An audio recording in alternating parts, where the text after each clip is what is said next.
est pas très mal mélangé. Je suis dégueulasse. Bonjour tout le monde, bienvenue en 2016 parce qu'aujourd'hui je vous fais un Get Ready With Me. Je sais pas encore comment je vais appeler cette vidéo, mais je pense que je vais vous faire un maquillage très glowy, ce que je fais tous les jours, et je pense que j'ai maîtrisé l'art du make-up très glowy. Je vais vous montrer tous les produits que j'utilise pour arriver à ce genre de look. J'ai mis une crème et une crème solaire teintée. C'est des étapes très importantes pour un look glowy. Ça fait toute la différence, c'est un peu genre la base de votre maquillage. Donc moi je mets une crème assez hydratante parce que j'ai tendance à avoir la peau déshydratée, ce qui est complètement ma faute en fait parce que je bois pas assez d'eau. Premier truc pour avoir une peau glowy, c'est vraiment des produits en crème. Genre mon highlight, mon blush, mon bronzer, concealer, tout est en crème et c'est life changing. Est-ce que j'ai oublié mon Beauty Blender? Non! Donc le premier truc que j'ai utilisé, c'est le Beauty Filter, le Flawless Filter. Puis déjà ça fait une bonne base très glowy. Encore dans les produits de Miss Tilbury, j'utilise le Contour Wand. Je fais pas vraiment du contour avec, j'en mets plus comme là où je serais un petit peu plus bronzée l'été. Et je trouve que ça fait vraiment beau. Je sais pas si c'est ce que les gens font habituellement, mais écoutez, ce qui fonctionne, fonctionne. Moi, c'est ce que je fais. Puis ça rajoute un petit bonne mine. J'aime beaucoup.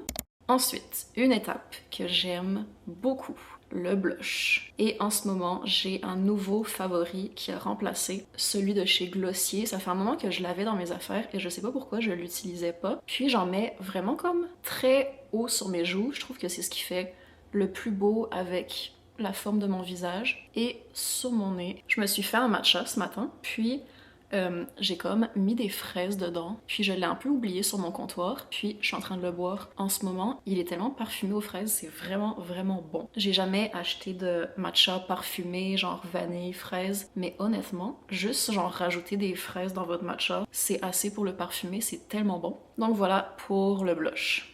Je viens de réaliser que j'ai oublié de mettre mon cache-cerne. Je vais vous montrer ce que j'aurais utilisé, mais j'ai vraiment comme oublié une étape, puis je peux pas le mettre après mon blush, ce serait bizarre. Mais habituellement j'utilise celui-là de chez ELF. Le prochain produit, c'est en crème aussi, puis c'est un highlight que j'ai acheté cet été en Europe, dans un magasin que je ne connaissais pas. Genre, je pense que c'était en Italie. Mais je l'aime tellement, c'est vraiment en crème comme ça. Donc j'en mets sur le haut de mes pommettes, j'en mets sur le bout de mon nez, puis je l'étends avec mes doigts. J'en mets un peu trop, donc je vais en mettre comme sous mes sourcils. C'est très brillant, mais on va rajouter de la poudre. Ne vous inquiétez pas. Donc c'était mes 4 premières étapes pour avoir un teint très glowy. Puis comme vous voyez en ce moment, ça brille beaucoup. Donc la prochaine étape, je vais rajouter un petit peu de poudre. Là c'est très chaotique en ce moment, regardez. Je voulais en acheter une nouvelle juste pour la vidéo, mais j'ai pas eu le temps. Donc j'en prends un tout petit peu sur un pinceau, puis j'en mets juste aux endroits où j'ai pas envie de briller. Mais j'en mets pas partout, genre j'en mets vraiment un tout petit peu. J'en mets en dessous mes yeux. Puis j'ai l'impression que quand je le mets genre en tapotant comme ça enlève pas mon maquillage en dessous. J'en mets sur mes paupières, très important. Parce qu'avec du maquillage en crème, ça vient comme se mettre dans votre pli de paupières et ça je trouve ça très laid. Donc j'en mets, je fais bien attention de comme enlever mon maquillage comme ça, puis d'en mettre sur ma paupière. Sur mon menton, très important. Et voilà. Je me suis dit que j'allais prendre des petites questions qui revenaient, vous parler un peu, faire un petit chit-chat en même temps. Le truc, c'est que je suis incapable de faire 2 choses en même temps. Donc évidemment, j'ai quand même des commentaires sur mon retour sur YouTube. Puis je voulais vous en parler un peu parce que j'ai fait beaucoup de vidéos où c'était plus du montage, puis ce que j'aime beaucoup faire habituellement. Mais j'avais envie de vous parler un peu de comment je me sens de revenir puis de refaire des vidéos. J'essaie d'en faire une par semaine sans me mettre trop de pression, car j'ai fait un burn-out il y a quelques années, on se souvient.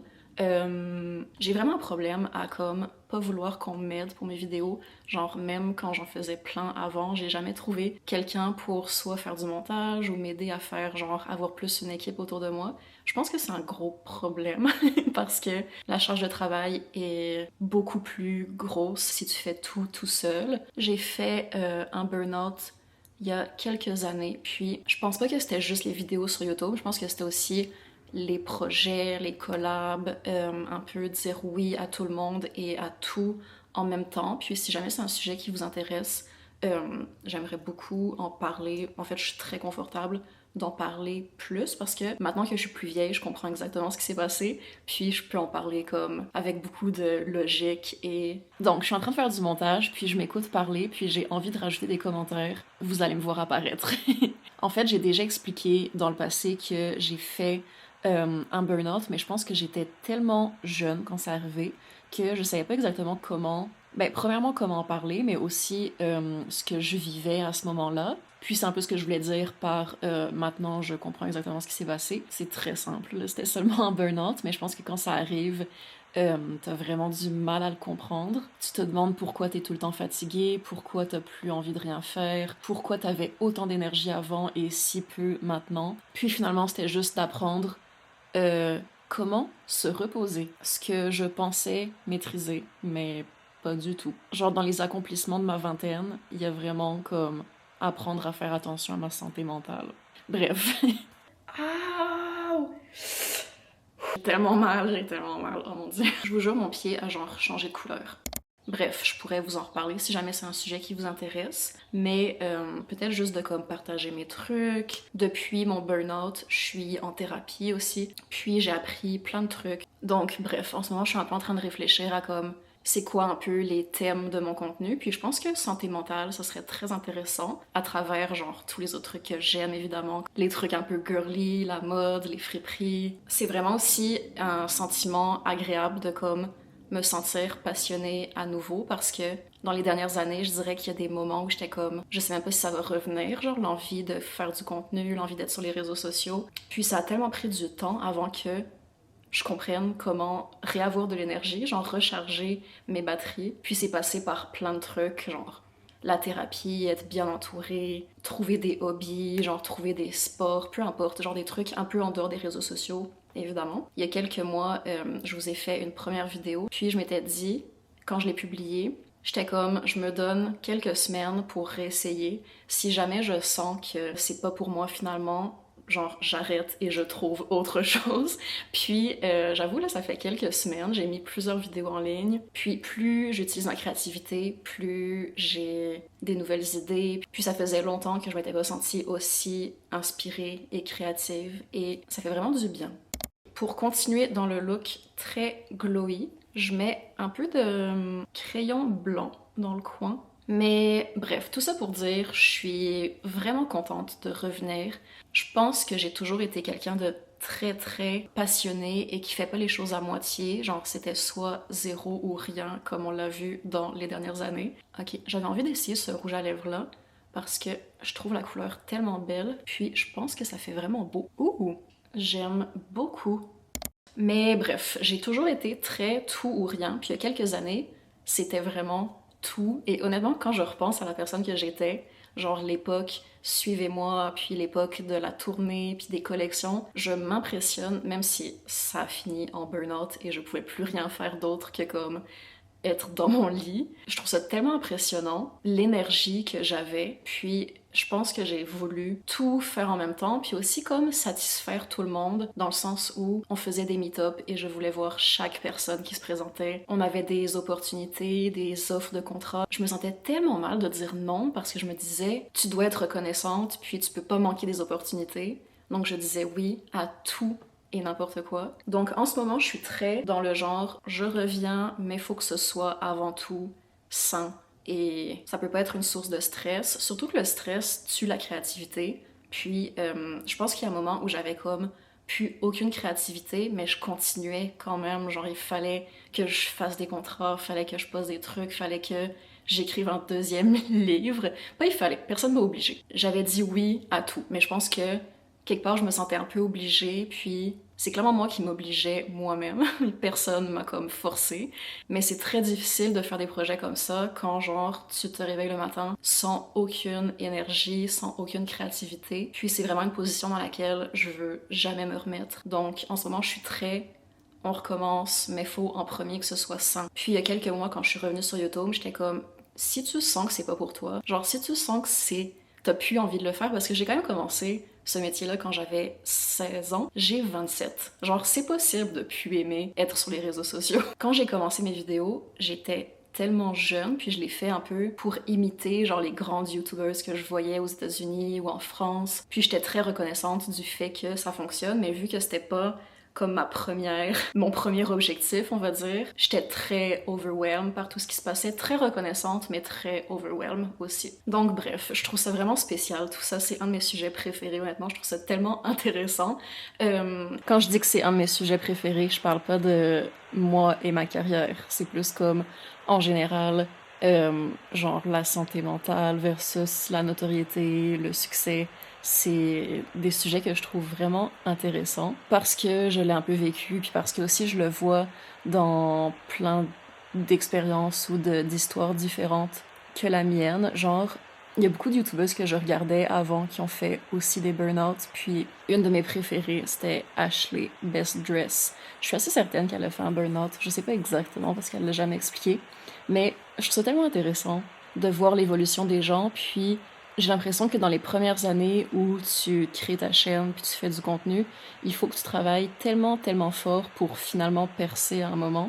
Puis ça arrive quand même régulièrement que les gens sont tellement fatigués au moment où ils percent que finalement ils en profitent pas vraiment. Ou en tout cas, moi c'est comme ça que je l'ai vécu, j'ai l'impression. Même si j'ai vécu aussi plein de beaux moments, genre probablement les plus beaux trucs de toute ma vie, puis les plus belles opportunités et tout. Mais j'ai vraiment l'impression de comme, genre j'étais tellement épuisée que est-ce que j'en ai vraiment profité? Je pense que ça m'a vraiment humble aussi, dans le sens où peu importe à quel point t'as du succès, si t'es pas comme en mesure d'en profiter, genre assez stable mentalement pour profiter de ton succès, est-ce que ça vaut vraiment la peine? Bref, je trouve ça très intéressant. Regardez Mitaine qui dort derrière. Tellement mignonne. Mais pour vous dire un peu plus comme où j'en suis par rapport à tout ça, je suis très contente de revenir. Je suis contente de voir que ma créativité revient, puis que j'ai envie de créer des choses, puis que je le fais, ou que j'essaye en tout cas de le faire d'une façon saine. Puis j'essaye vraiment de mettre en place des trucs pour que ça aille bien. Pas juste en ce moment, mais comme sur le long terme aussi. D'éteindre mon téléphone à une certaine heure, de pas faire du montage jusqu'à 4 heures du matin. Donc c'est ça, c'est très spécial en fait, parce que j'ai l'impression que je reviens avec la même énergie puis la même créativité. Non, définitivement pas la même énergie. J'avais beaucoup plus d'énergie quand j'ai commencé ma chaîne, mais c'est une version beaucoup plus mature de moi, puis ça fait vraiment du bien de le faire d'une façon un peu plus saine. Est-ce qu'il me manque une étape? J'ai oublié de mettre du crayon. J'utilise toujours le même, c'est le Pillow Talk de Charlotte Tilbury. Aussi, ce que j'aime beaucoup faire, c'est prendre le même crayon que j'ai utilisé pour mes sourcils et faire des petites taches plein comme ça. Puis après, je les estompe. Des fois, je fais aussi une petite ligne de crayon ici, mais très très messy, genre vraiment pas très précise. Je la tire un peu avec mes doigts. On n'est pas du tout dans la précision. De toute façon, j'en suis incapable. Je vais rajouter un tout petit peu de poudre pour faire tenir les taches de rousseur. Et voilà, je pense que j'ai terminé. Faut vraiment que j'aille couper mes cheveux. Genre, pourquoi ma frange est aussi longue? Et voilà, donc j'espère que vous avez aimé ce petit chit-chat Get Ready With Me, très 2016 vibe. Je vais aller vous filmer des petits close-up de produits bien comme ça. Mais voilà, j'espère que vous avez apprécié, même si c'est une vidéo un peu plus relax que d'habitude. Bye! Take it away, feeling too good to me. Chilling all day, all in your space is where I wanna be. Here in this room, what did you do? I just can't get enough.